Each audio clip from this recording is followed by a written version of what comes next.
Okay, so good evening, everyone, and welcome to our third quarter virtual lecture here at the Biblical History Center. So we have a very special guest with us. It's my honor to introduce Dr. Stephen Ortiz of Lipscomb University. He's basically going to be talking about one full decade, 10 years worth of research done at Tel Gezer in Israel. And I'm not going to elaborate more on Tel Gezer. I'm going to hand it over right now to Dr. Ortiz. So everyone, if you have questions, you can always post them in the chat. And you can also unmute your microphones and, ask Dr. Ortiz as well. Dr. Ortiz, the floor is all yours, and thank you so much for being here tonight and for giving this lecture. Well, thank you, Emily. Most of you might not know it, but Emily was one of my students at Southwestern Baptist Theological Seminary. So we're excited to see her using her skills and her degree in a worthy place. So I want to thank her for this invitation, and it was nice catching up with her with our projects. I want to talk about getting to this the excavations at Tel Gezer.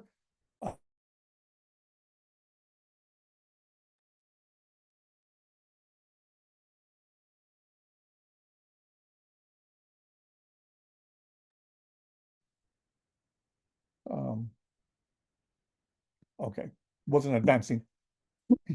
Tel Gezer is an important site in the northern Shvela, or the foothills of Judah. It's located one of the most important crossroads, the Via Maris, and it's also the broad Arlon Valley that you can see in this upper slide here that goes from basically the coast all the way up to Jerusalem. This ancient city is mentioned in several texts, and as you can see, it's a region with excellent resources. I don't think you've shared.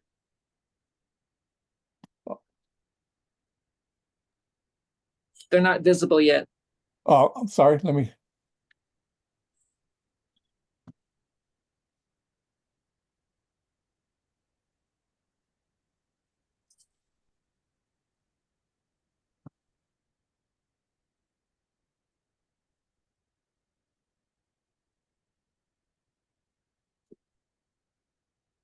Thank you. Okay.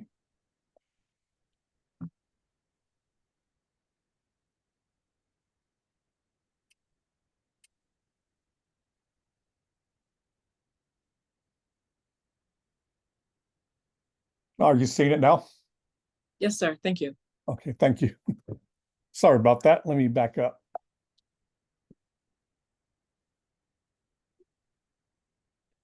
Now, do you see the slide?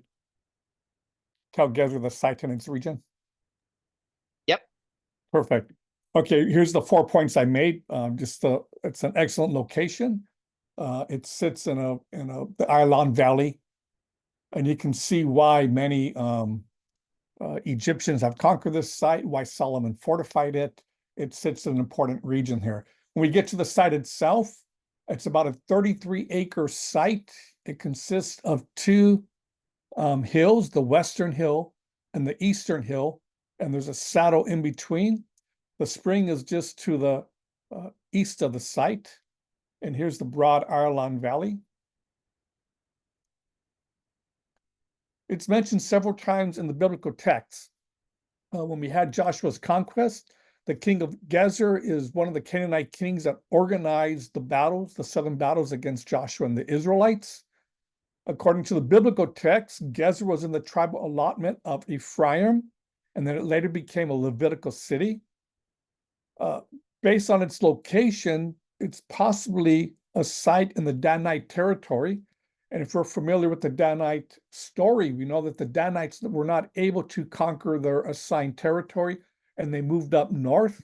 And that's probably why Gezer was able to remain in Canaanite hands. This was also the location of a major battle between the Israelites and the Philistines. And then Gezer is infamous because it was given to Solomon as a gift from the Pharaoh of Egypt. And when he naturally married the Pharaoh's daughter, they gave it to him as a gift, and Pharaoh actually conquered the site.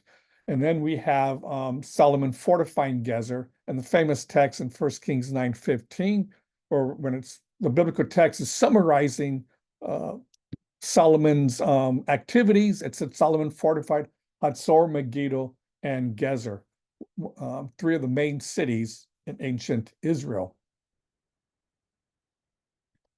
Gezer has a long history of excavations. At the turn of the century, the 20th century, we had McAllister. You can see the yellow here, pretty much excavated about 40 to 50% of the total site. This was a unique excavation. I'll explain a bit more. We had another smaller excavation in 1934, basically some early Bronze Age tombs.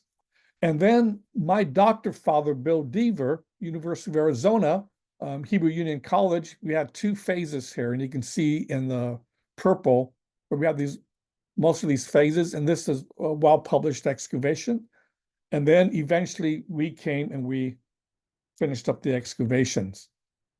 My colleague Sam Wolf actually gave a paper on the row excavation, so that was one of our first publications of the site.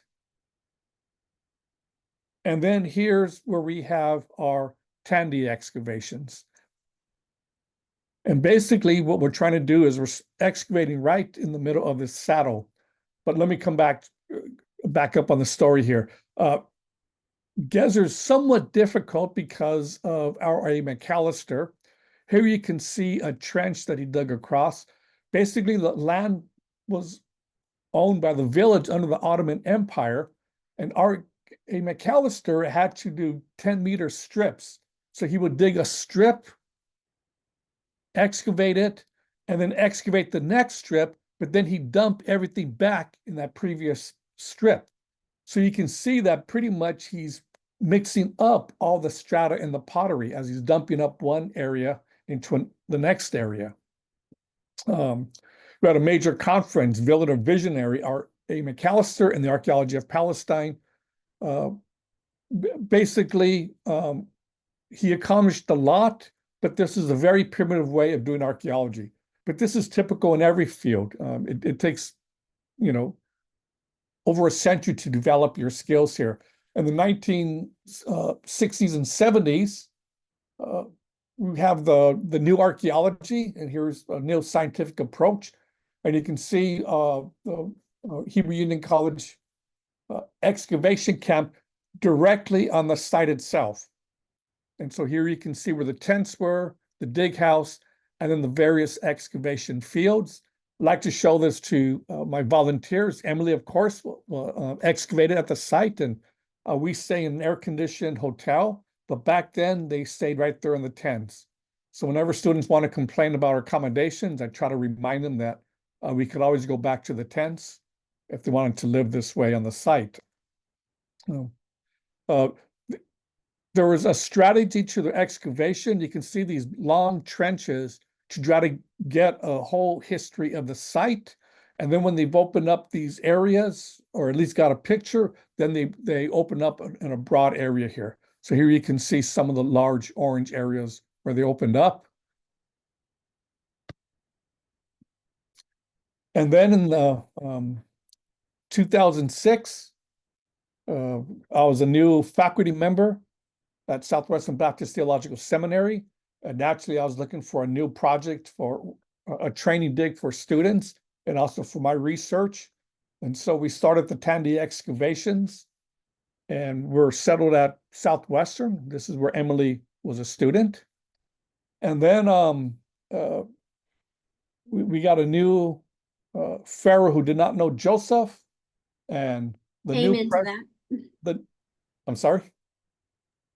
I said amen to that. Oh yes, the new president got rid of the archaeology program, and fortunately for us, benefactor picked it up and literally moved us all the way to Nashville, Arizona. All of our students came. I think Emily was just graduating at the time. So she was probably the last student that graduated under Southwestern Baptist Theological Seminary. And then all her fellow students and colleagues moved to Lipscomb. And this is where we basically moved the program. But I'd still honor Southwestern because they funded most of the excavations. And now the publication is coming under the auspices of Lipscomb University here in Nashville. This is a picture of myself and my partner in crime, Dr. Sam Wolf, as we're looking at the HUC excavations in the laboratories of Hebrew Union College in Jerusalem. And this is where we sort of developed our research plan. And part of our goals was to talk about state formation processes, the border between Judah and Philistia. A hot topic within biblical archaeology was the low chronology, the critique of trying to redate phases that dated to the monarchy, and then naturally Iron Age ceramic chronology, trying to establish a solid ceramic database, and the process of urbanization. Here's an aerial view of our site. Now we already had the gate, the Solomonic gate that was excavated by Hebrew Union College. And then we had a domestic quarter in Field 7 by HUC. Our goal was to try to unite these fields and kind of also test their stratigraphy and confirm it. And so we opened up 2 fields. Field East was just broad base exposure to try to see what was west of the gate.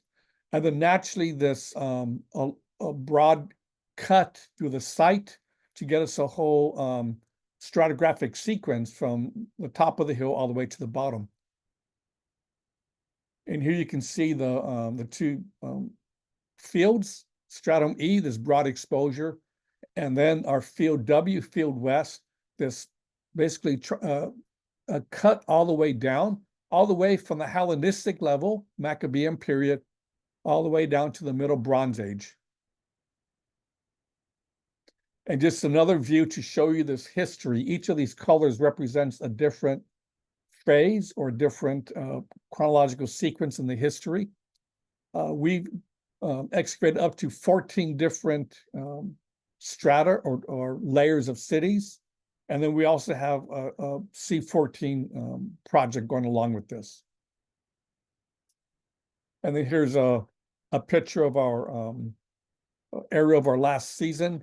And I want to mostly talk about this red, the period of Solomon. But to get there, I have to talk about the whole history of the Canaanites and how we get to Solomon fortifying this ancient city. In conjunction with the excavations of the tower, we also had a survey. And so we pretty much surveyed most of the site. That was under my direction of my colleague, Dr. Eric Mitchell. And here you can see Gezer is unique because we have some boundary stones that actually have the name of Gezer. Now these date to the Hellenistic period, but we have this boundary of Gezer, and then the other side belonging to Alkios, a Greek name. One's in Hebrew, one's in Greek, but it shows that Gezer was probably a Jewish city at this time, the Maccabean period, and then he also had the Greeks that have migrated here. Now, stepping back to the history, Gezer, as most of these ancient sites of the Canaanite period, were formed during the height of the Middle Bronze Age, 2000 and 1500 BC. For those of you familiar with biblical history, this would be about the time of the patriarchs. And most of what we found was excavated by McAllister and also Hebrew Union College. And what we have is massive fortification with towers all around it. Right here in the Middle Bronze Age, we have a tower and a 4-chamber southern gate. We have a water system, and then we have these standing stones. And that's somewhat what Gezer is infamous for, because these standing stones dating to the Middle Bronze Age still exist today. And so for those who have gone to Israel or tourists, you can go and you can still see them. The locals call it the Stonehenge of Israel, because you have these standing stones. And you can see where you have the walking path, but the local kids would come up here on their ATVs, all-terrain vehicles, and they'd be, jumping these hills and going between these stones. 2022, we're excavating down at Talburna, biblical Libna, and there was a fire at Gezer. It burnt all the site. And naturally, in the afternoon, we quickly came up with the van and brought students, and we basically did a site tour of the site and took some aerial pictures of the burning. And what's unique is everything's burnt, but you still see these standing stones. Masabot in Hebrew, but that still remained from the Canaanite period. Now, I won't talk much, but I have to give a shout out to New Orleans Baptist Theological Seminary, because they also had a joint project where they were digging the water system. And they pretty much discerned that the water system, which we thought dated to Solomon, it actually dates to the Middle Bronze Age. And you can see the big, large Middle Bronze Age tower, buildings, and the gate. And so the water system would have helped supply the Canaanite city. In our sondage, naturally, we found this MB Glacis. This is a large 45-degree angle slope that abuts the city wall. So the city wall would have been up the hill here.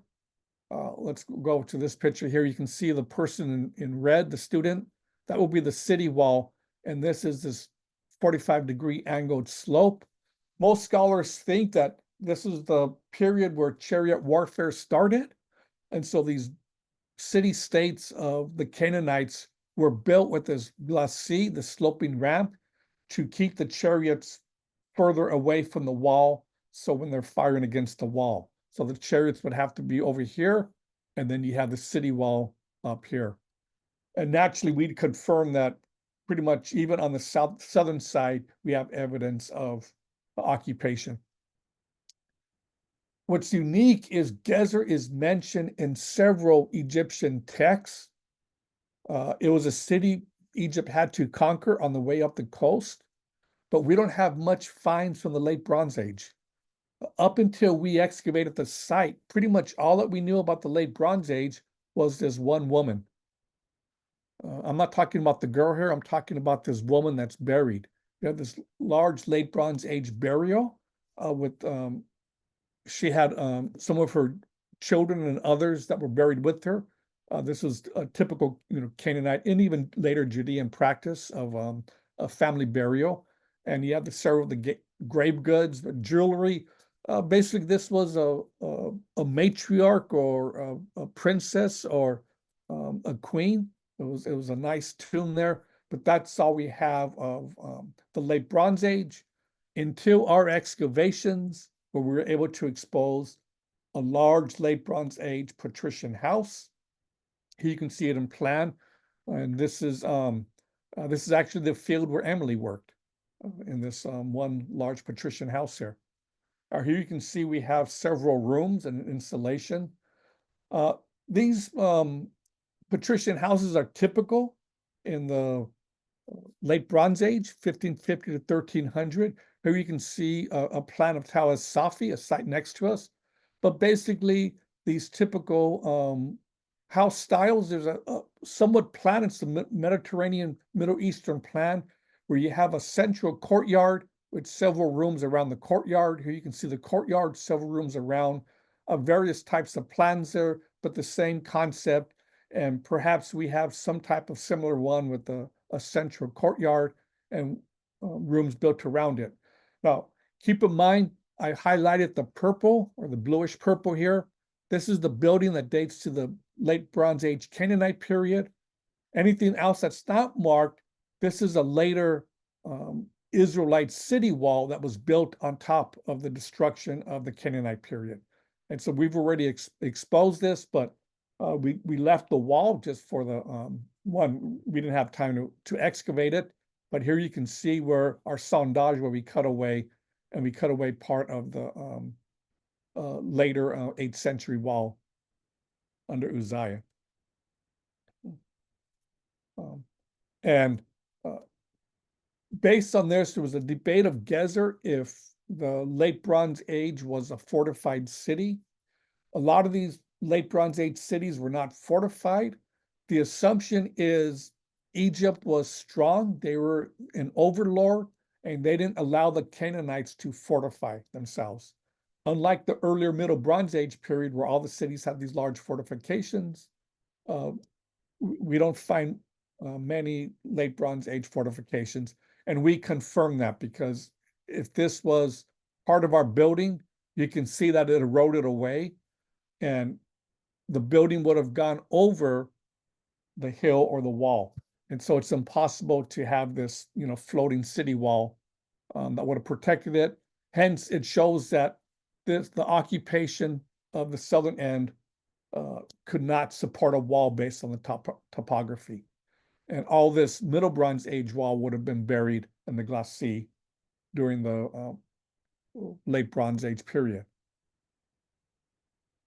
And just a side view to illustrate that, the light blue would be the remnants of the Middle Bronze Age that would have gone up, and you would have had a wall probably around here.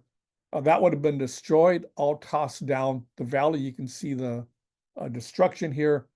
And then 1550 in the late Bronze Age, they came and they just built all the way to the end of the site, and they wouldn't have needed a fortification wall. They just would have been exposed. So coming back to this building, one of the most important units is this Unit A. And this Unit A was rich in finds. We have a scarab seal of Amenhotep III. We have a cylinder seal of Reshef. These are all like a battle scene or bodies, and you have the king here with his bow and arrow. Another cylinder seal from Mitannian origin, from Mitanni up north. And industrial installations. When we first found this one stone, we thought it was a pillar base. And this is typical of late Bronze Age buildings, these centralized courtyards. They have these pillars. We thought perhaps we have a temple. It took us years to get down to expose this. And what we found out was that this pillar was well worn. It was smooth, like somebody was grinding on it. So it was some type of circular stone with installation. We didn't find any more pillars.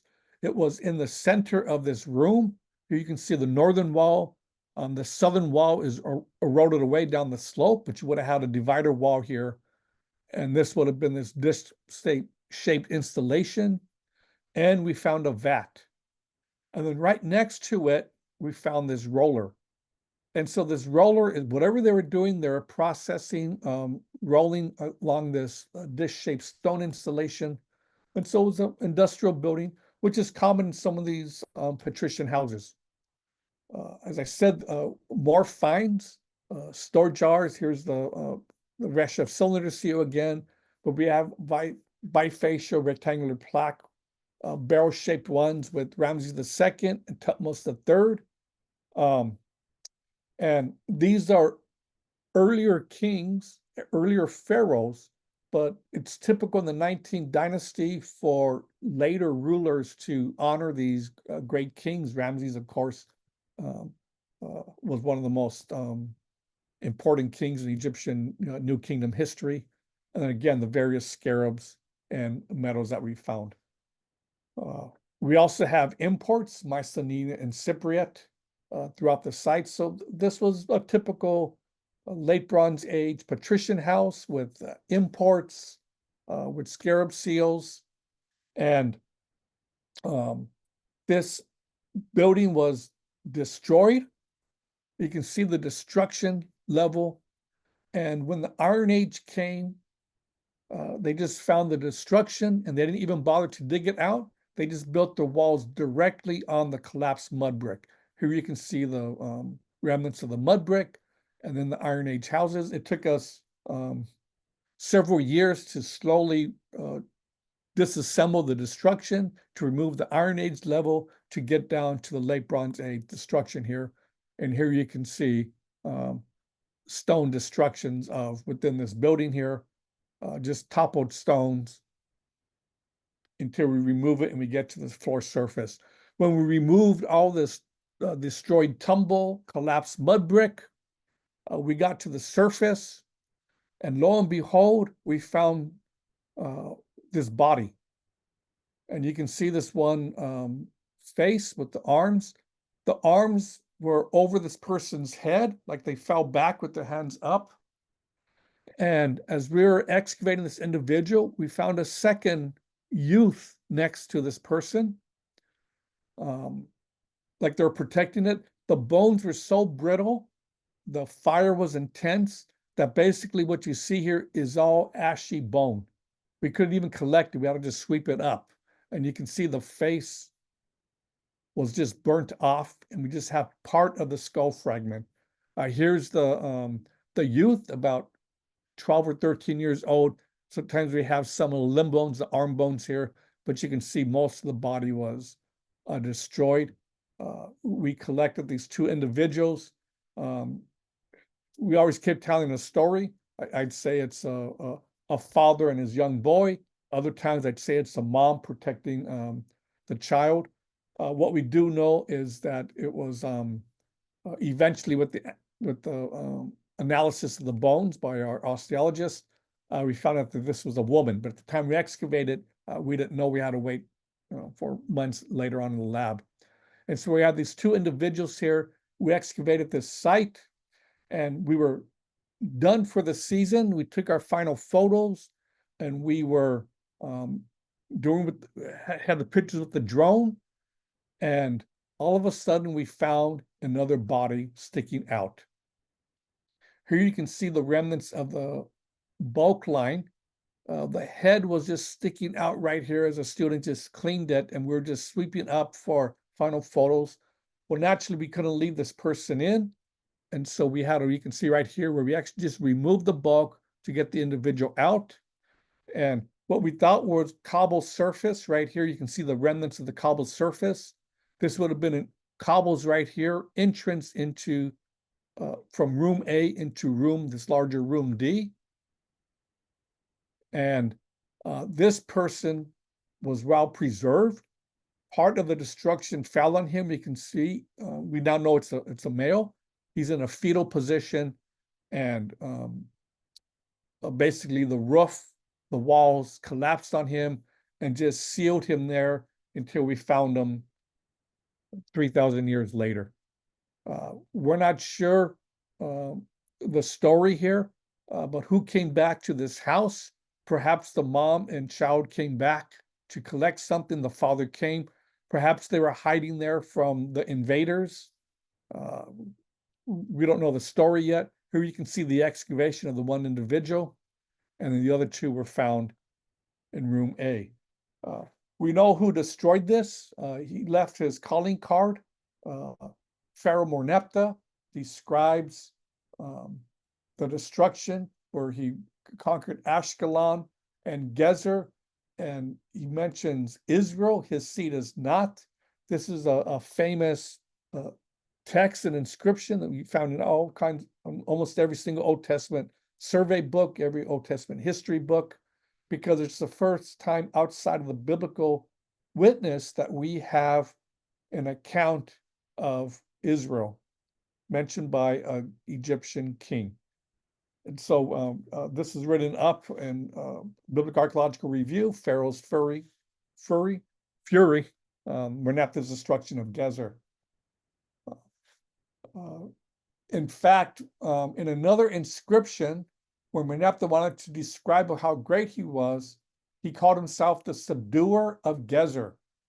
So if you lived in the 13th century BC and you wanted to brag, I don't know, you wanted to say Auburn beat University of Alabama. That's for Emily's sake there. You would brag about it.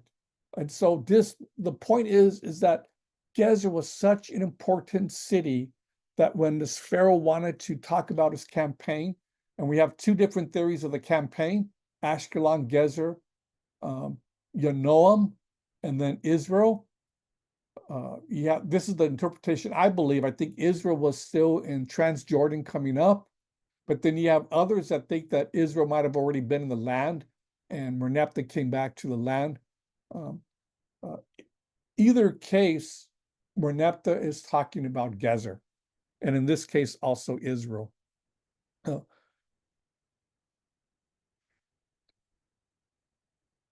And so here, just coming back to this Canaanite place, the question is, why would Merneptah destroy his own city if this city belonged to Egypt?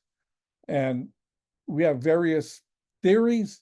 We think that after Ramses II, who was Merneptah's father, Egypt was weak.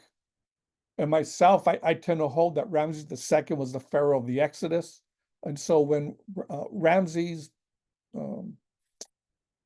lost his source of income and lost his slaves, it was a sad point in Egyptian history that the Pharaoh God fought against Yahweh, the other God, and Yahweh won. That when Merneptah came up, he wanted to avenge his father's name. And so naturally, he mentioned that he conquered and destroyed Israel. And I think there's a text in the book of Judges that talks about this one incident, but that's for another lecture here. Either case, the Canaanites here were somewhat loyal to Egypt. They were their overlords, but by this time, Gezer was probably rebelling against the new kingdom. The new kingdom was weak. Ramses was not able to retain his kingdom, passed away, and his children, the eventual heirs to the throne, Merneptah being one of them, they weren't strong enough to retain control over Canaan. And this is also the period where you have mass migrations. You have the Israelites, you have the Philistines, you have the collapse of the Hittite Empire. It was just a period of collapse. And this picture of Gezer reflects this collapse here. And we have this one evidence or coordination with the Egyptian history of conquering the site. After this destruction, we have the Canaanites rebuild the city, and we have a series of 3 occupations from stratum 11 to 10a, basically about 1250 to the middle of the 10th century. And on top of the destruction, keep in mind that this is where that patrician house would have been, the bluish purple structure. Now we have this new structure built on top of it, and this would have sealed the 3 individuals that were beneath this, basically under this Unit 2, and part of Unit D is where the individuals would be. We have a whole new complex. It looks like they built a quasi-city fortification or a wall, 5 units, an exterior wall, and they would have built another structure or building. We have a series of buildings. And what's unique is typical domestic. We have taboons, sunken store jars, but also patapatakas, jewelry figurines. And what's unique about this phase is a lot of people, they'll have foundation deposits, sacrifices to the gods, gifts to the gods, foundation deposit to make sure your house is stable or honors the god there. We always have these what are called lamp and bowl deposits. During this period, the late Bronze Age, Iron Age 1, you'd have one bowl on the bottom, you'd put a lamp, and then on top of that, you'd have another bowl. And this is typical. Most archaeological sites find them. But here at Gezer, we have something different. We have a small little juglet that's placed along the wall. And here you can see different walls. We'd have this juglet. We have 3 juglets and a 4th one. Now, I've dug a site for the Babylonian destruction, and we'd also find things hidden. So if the Babylonians are coming, people would go to a pillar base, and they put a small jar, and inside the jar they'd hide their, in this case, silver. During the 6th, 5th century, silver was the main currency, so to speak. There was also gold, but they would hide it, and we'd find this. So I naturally thought that perhaps these were hidden, but there was no finds in them. It was just a small juglet. And so it's some type of foundation deposit. And then here you can see the typical Canaanite foundation deposit with the lamp and bowl. These bowls. This is actually my boy who excavated this one, and he pulls up the full lamp, but when the full two bowls. But when we remove it, here you have the lamps of these, and some of these had chalices. So all over we have these foundation deposits of juglets, and then the red one are these typical lamp and bowl deposits. So it's a new type of foundation deposit here at Gezer, so we're not sure who these Canaanites are.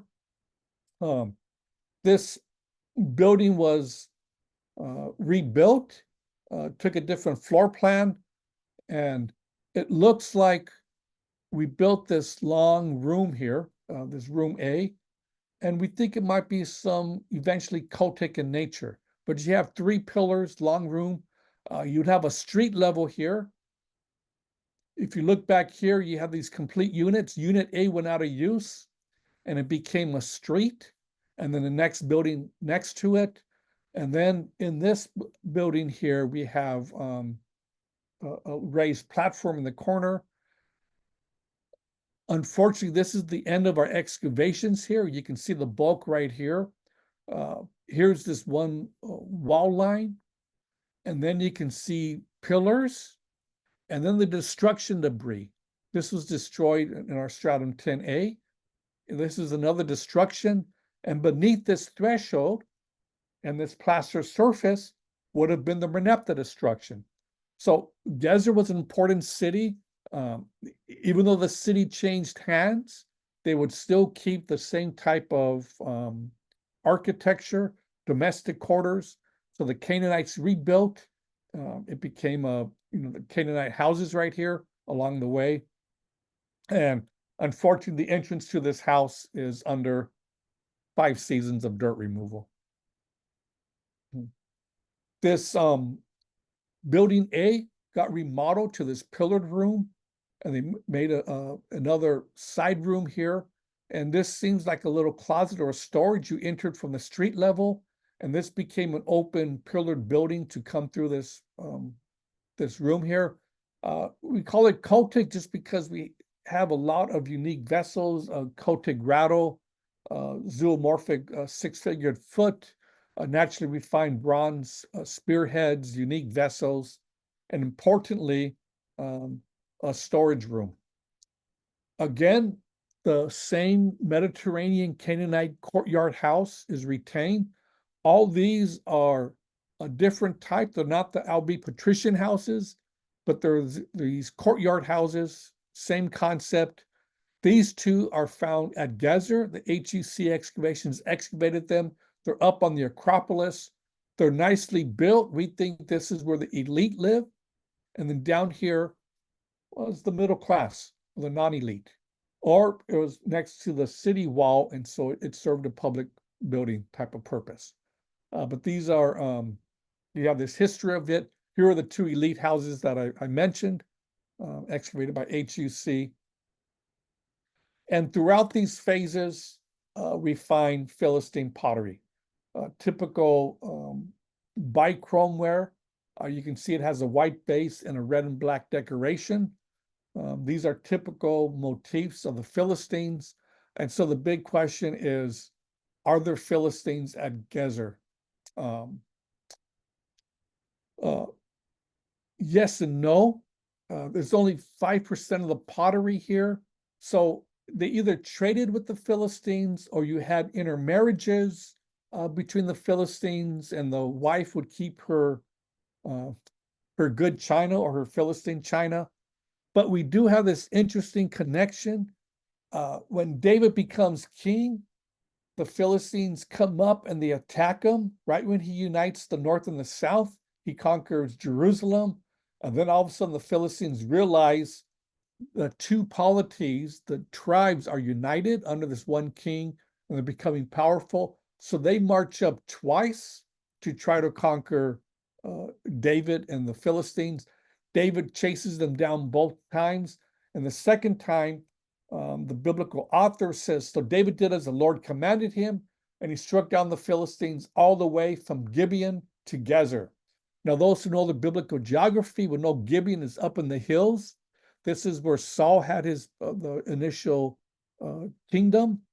But basically, it's saying that they chased him from the top to the bottom. It's like us saying from New York to Los Angeles, Buc-ee's opened up, truck stops.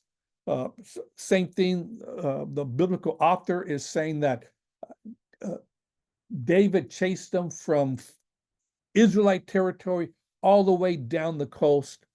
And then at Gezer, David stops. So we can probably hint that at the time of David, Gezer, Canaanite city, was in cahoots or was aligned with the Philistines. And when the Philistines were fleeing him, they felt comfortable and they got into the city and they felt safe at that point. So this is the city that is contemporary with David up in Jerusalem. It goes through the 10th century. And then this city is destroyed, violently destroyed. And everywhere we look, we find destruction. Here are some store jars, more store jars, excavating the store jars. Almost every room was destroyed. And this is that Unit A, that pillared building I spoke about. And then the 5 rooms along the site here that were storage rooms, we found several storage jars. Now, the question is, I'm going to come to the end of the story here, because on top of this Canaanite building, we have a brand new city built. And this brand new city, naturally, I'm going to propose dates to Solomon. But in the biblical text, I mentioned that 1 Kings 9:15 passage. Verse 16 describes the giving of the dowry of Pharaoh. So we think that we have evidence of the Pharaoh.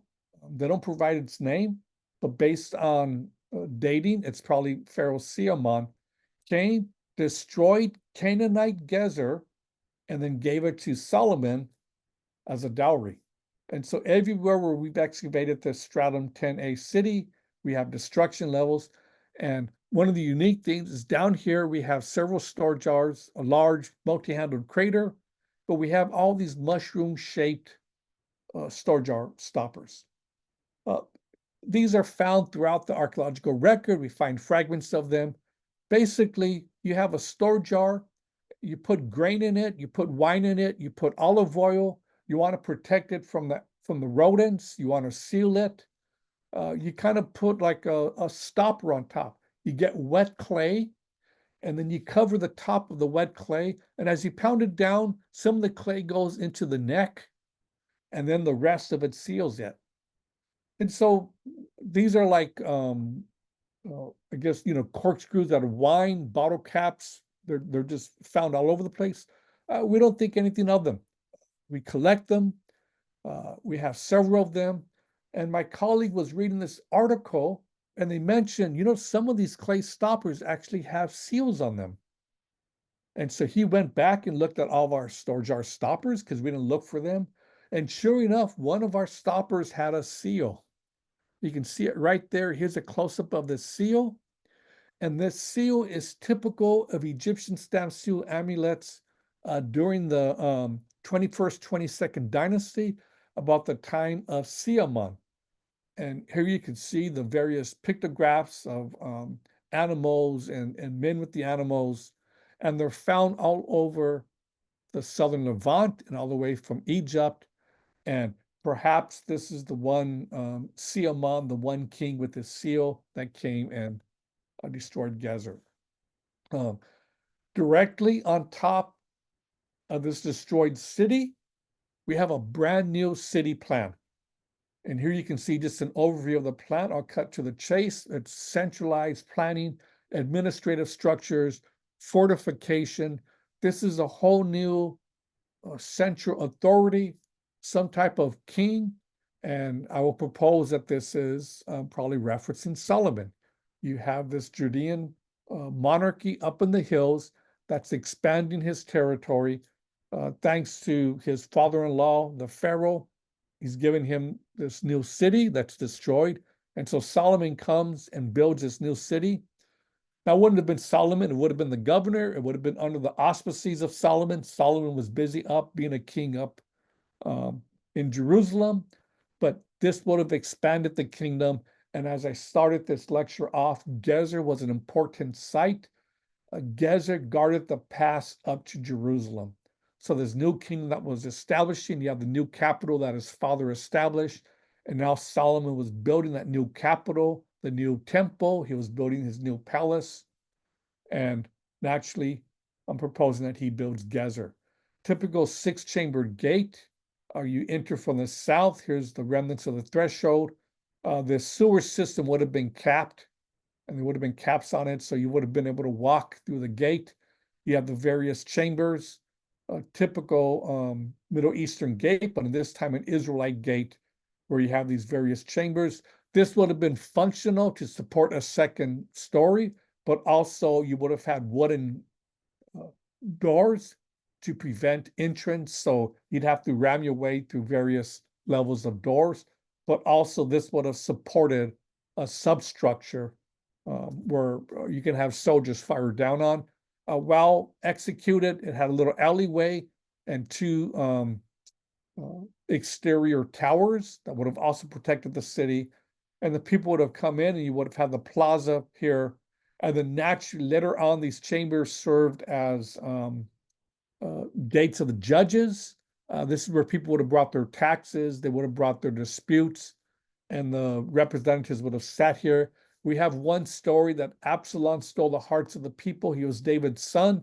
He would go sit at the city gate, and as people would come up from the villages, Absalom would pretend he's listening to their concerns, but he would say, oh, if only I was in charge, and he would be winning the hearts of the people. So we know that a lot of activities occurred at the city gate here.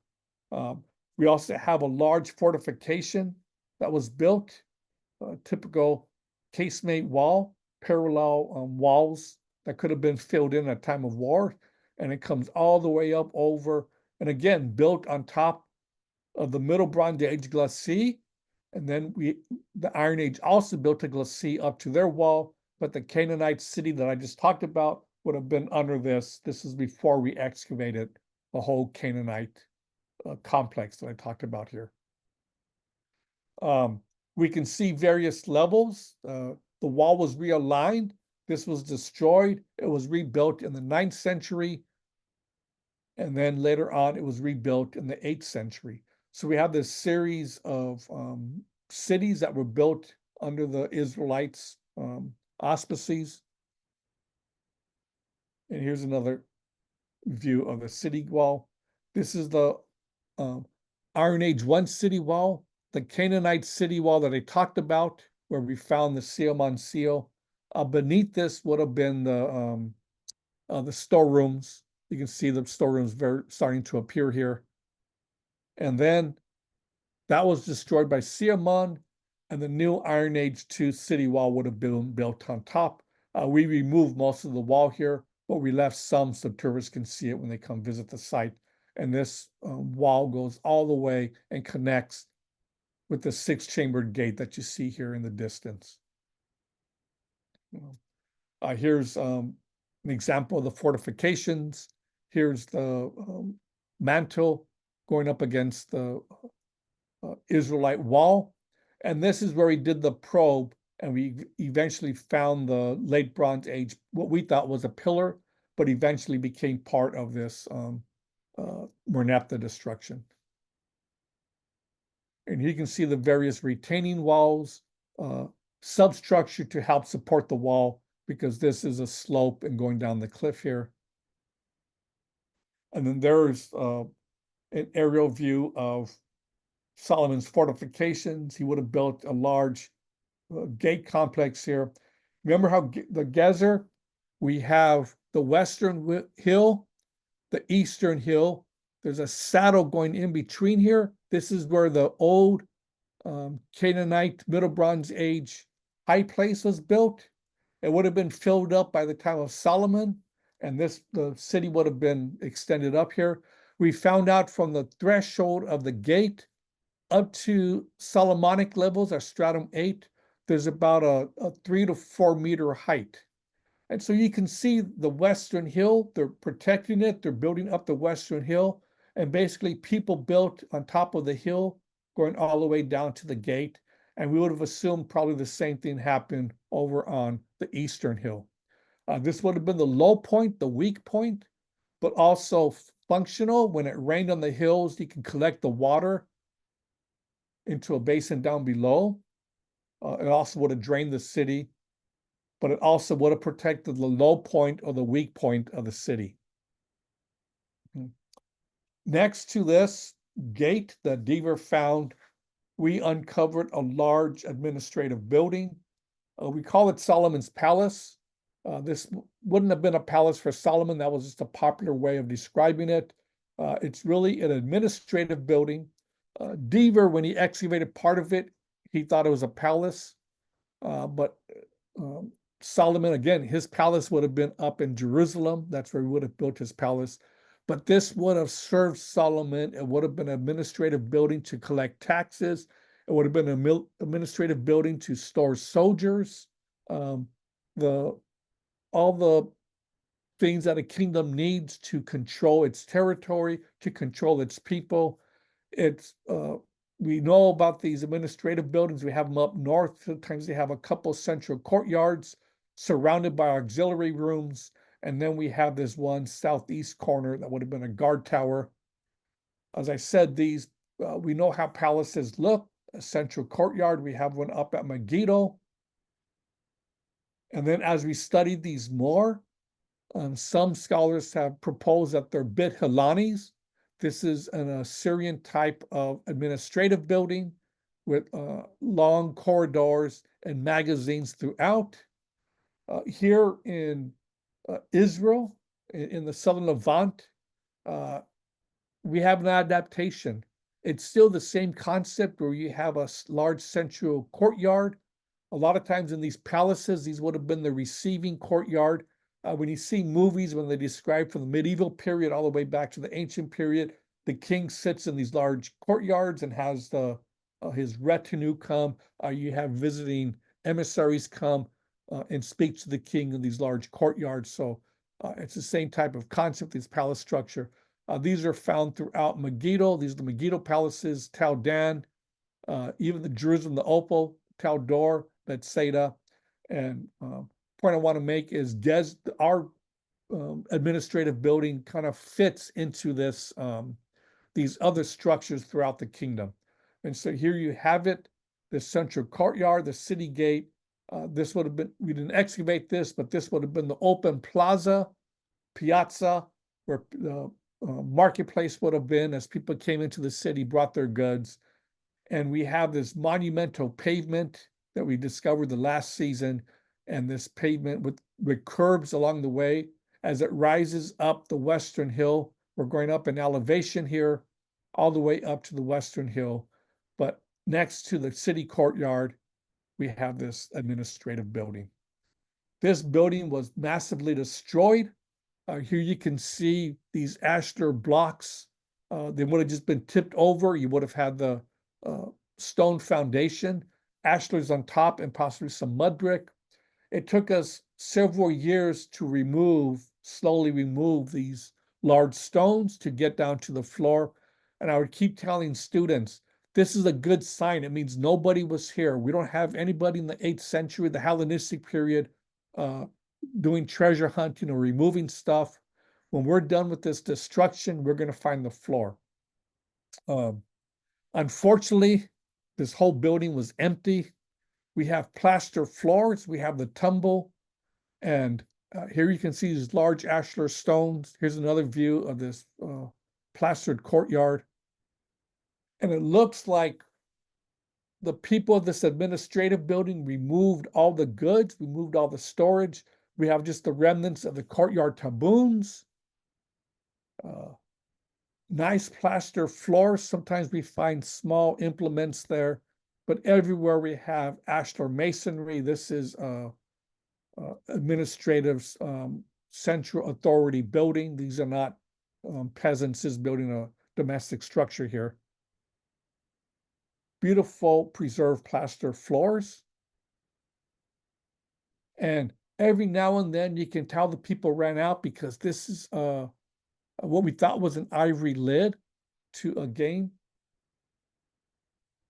typical game of this period.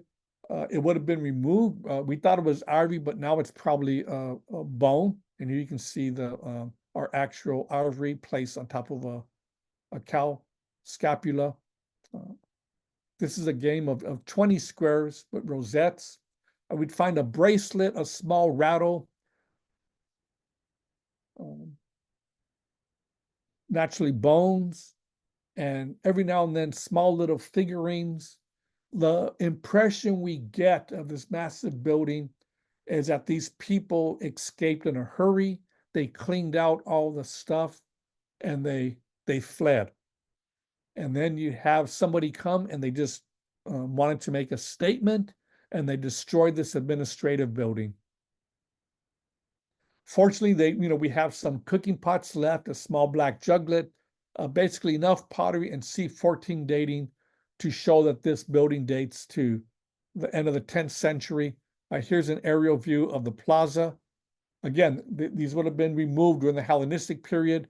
You're looking for stones. The Hellenists would have dug deep and they would have found the stones to remove. But we have the original stratum 8, and then later on, stratum 8's destroyed, and we have a stratum 9. It's not as beautiful as massive, regular cobbles, not as symmetrical as we see below. And then the alley into the north of our building. Here's another view of it. This should give you a picture of coming out of the gate, the plaza, coming up to the western hill. And every now and then we see, you can even see the steps, I call them curbs, but as they built this, this would have been the main street going up from the western hill all the way down to the plaza. And just another figure to show the elevation where all these students are standing. It's the same contemporary period, the same floor level, but it goes up to the western hill, to all the way up to the western hill right here. We do have one domestic structure built next to this administrative building. Recent excavations at Lachish, another Israelite city just south of us, has these same type of pillared buildings. Here's the level at Lachish. And so this is a good Israelite domestic structure of the 10th century in this region, built next to the Solomonic level. And here's a reconstruction of the gate with the tower fortifications, the plaza here, our monumental pavement that we found going up the hill. And this is our administrative building.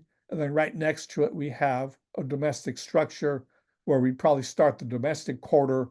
And this around the gate would have been the administrative center of the building. This building was destroyed everywhere, every room. We have destruction, and naturally with our C14 dating, with our pottery dating, this has to be associated with Pharaoh Shishak. It's mentioned in the 5th year of King Rehoboam. Shishak, king of Egypt, attacked Jerusalem. To get to Jerusalem, you have to go through Gezer. There's a debate about this, but just backing up the story here, Solomon tried to kill Jeroboam. Jeroboam fled to Egypt, to Shishak. When Solomon died, Jeroboam came back he came home. And we have Rehoboam, Solomon's son, and Jeroboam, they're negotiating, and Jeroboam's saying, look, your father taxed us. He taxed us too much. He put us in labor. And we have this discussion where Rehoboam speaks to his older advisors, and they tell them, yes, go easy on the northern tribes. But Rehoboam listened to his buddies, and we had this, talk that his thigh is bigger than his dad's thigh. That means he's a bigger man than his father. And then we have the destruction of the kingdom. And with this destruction of the kingdom, you have the north and the south.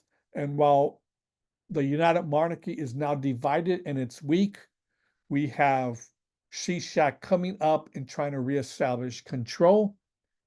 And we know this because back in the Karnak temple, Shishak records all the cities he destroyed.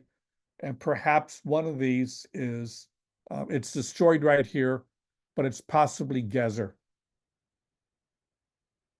And so on top of this destruction, we have a brand new city built on top of it. In this new city, we lose the administrative quarter. You can still see part of the administrative quarter here, but these people come and they build domestic houses directly on it. They even use some of the walls for their domestic quarter, but we have several units built on top. And here on top of the administrative building, we have 3 units that were built on top. Gezer probably goes back to being a Canaanite city. It's not mentioned in the biblical text. We have Uzziah that expands to the north in the 8th century, and possibly the rebuilding of Gezer in the 8th century was under his auspices. But I'm leaving the story at Solomon. People have questioned our historical evaluations, but we published it. We published our C14 dating, and we think we have a good history of the story of Gezer and this transition from a Canaanite city to a brief period where it came under the auspices of the United Monarchy under Solomon, only to fall into the hands of Canaan again. As the kingdom is divided, the kingdom shrinks and it goes back up to the hills, and Rehoboam has to build fortresses further east of Gezer. But we do have this one period where Solomon was strong enough to advance all the way to the coast. And that's after 10 decades of research, we think we have a good picture of the history and archaeology of Gezer. Thank you all for your patience. Dr. Ortiz, thank you so much for, again, taking time out of your schedule and delivering this. Basically, it's a summed up version of a full decade at Gezer. I think I can speak on behalf of everybody by saying thank you in doing this in the time that you were given.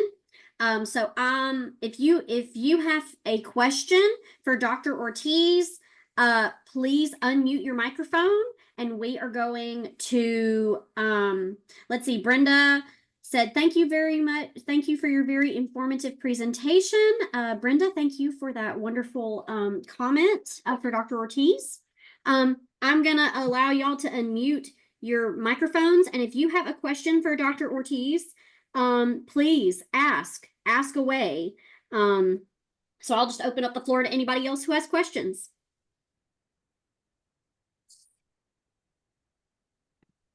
Dr. Ortiz, what's next for you, or the next excavation? What's planned? Emily and I were talking about that. We just, we at Gezer, we excavated a major Israelite city, and I wanted to go to like the heartland of Judah. It's just like, what would have been a city that a basic Israelite would have lived in? And that's when we joined the Talburna Project, Biblical Libna, because it's in the heartland of Judah. And so we've been working there for about 8 years with our colleagues at Ariel University. And this summer, we just finished excavating the site. We're looking for a new city. We looked at some Judean cities, and we looked at some Philistine cities. And whatever we do, it has to, one, we're interested in reconstructing biblical history, so it has to be a biblical site. And it has to be a site that I can train my students, that it's big enough. And I can't say it now. We have one site we're negotiating with the Israel authorities. But hopefully within a year, I'll be able to come back and give you a lecture of this brand new site that we're excavating. Or better yet, you can all come join us this summer and participate yourself. That would be nice. Yeah, so Dr. Ortiz, he opens this up to anyone willing to join. And that's actually how I got involved. But I was gonna have to go on an archaeological site anyway because I was in the archaeology program. But yeah, he welcomes anyone who is willing to volunteer at his sites. Okay, we've got some more activity in the chat. Miss LaDonna Morris says thank you so much to Dr. Ortiz. And then Miss Jessica Smith says, tell us more about your summer trips. Where can we find information? You can go to the Lanier Center for Archaeology and just Google it, and we should come up. And from there, we have links to all of our sites where we can participate. There we probably announce the new site that we have. But we try to have two sites, one an Old Testament site, and then one that's a New Testament early church site. As you know, they're different historical periods and the material culture is different. So if students are more interested in learning about the New Testament, well, they have to study Greek or they study classical archaeology. If they're interested in the Old Testament, they have to study Hebrew and first millennium archaeology. And so that's kind of how we divide it. But we also have other projects that we're part of. We have a Egyptologist. We also have a project in Egypt. It's more of an epigraphic survey. But we have about 6 projects going on and some in publication phase. Right. And then I'm gonna read some more. LaDonna says if she was younger, She'd be going. you don't have to be younger. We've had people, my boy from 11, and we have people, there's one lady, she wouldn't tell us her age, but she had to be over 80 just based on the history she'd mentioned. So she wouldn't tell us, but and there's different aspects of the field project. We have a lot of activities going on at camp. We need people to clean some of the finds as they come up. Some people, can work 1 or 2 hours in the field. And so they come out in the morning and then the late morning, they come back to camp and they help process, wash pottery. So we have enough activities for everybody to participate in the excavation process. Yeah, I think the year I was there, which was 2017, we actually had a lady who was like 4 or 5 months pregnant, like moving buckets and everything. When she was there, and I think she worked on the eastern side of the tell.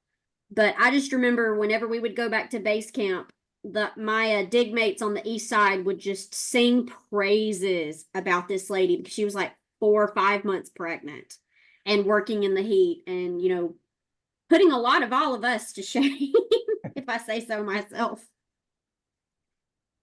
Well, that was the typical Israelite woman. They worked in the fields and processing. So it's Dr. Ortiz, are any of your sites currently impacted by the current difficulty that's going on over in Israel? Fortunately, no. But the last war, we were at Gezer, and the bombs were going off. But we're in the fields. So Hamas, Hezbollah, they're not attacking the fields. They're trying to get urban areas. They're trying to have the most impact in terms of what they can destroy. But we would see the rockets going over toward Tel Aviv, and we'd see the Iron Dome catching the rockets. We joked that they would announce breakfast. Our breakfast was at 9:15, 9:30, and about 9 o'clock, they'd start firing off the rockets. And so we just kind of know, okay, it's time for breakfast in 10 minutes. And, we'd see this activity. Wow. Okay. Thank you for Sure. Wow. Talk about being up close and personal there. Yeah. People ask us, we were there this summer. And I always tell people, I wouldn't go to Chicago or New York. If I took students, I'd be very careful. But in Israel, you know where just like any major US urban city, where to be and where you shouldn't be. Does anyone else have any questions for Dr. Ortiz, whether you want to unmute your microphone and ask, or even ask in the chat?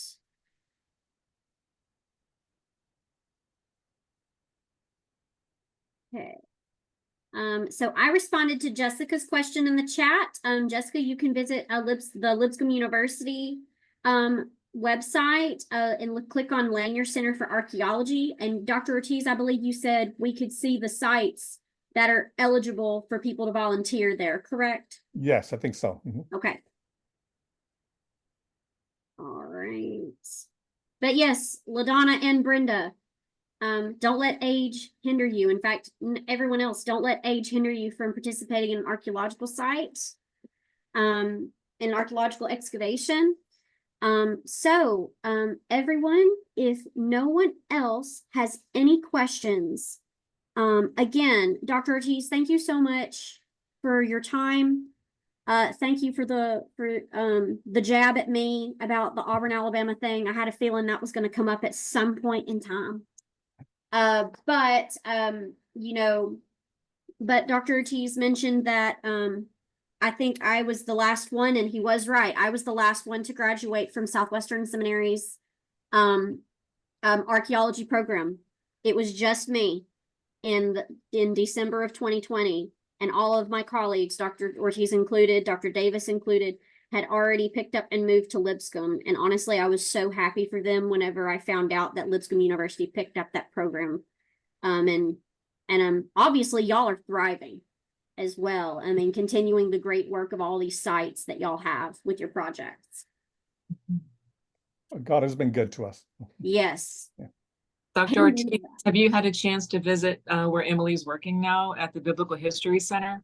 Have you had a chance to come on back down? No, it's on my to-do list. I'm trying to, visit different regions.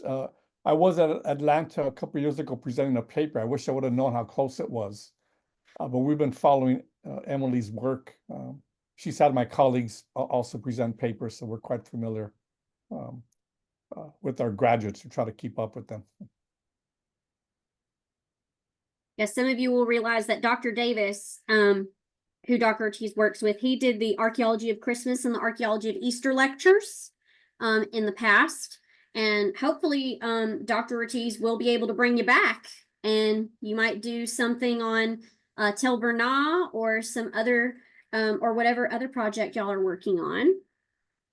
Well, me, Emily, I love talking about God's word and archaeology, so I can always come back. Yeah. Amen. Amen. Well, everyone, I think it is time for us to wrap up. And so again, Dr. Ortiz, thank you. We're doing our Southern goodbye here. Dr.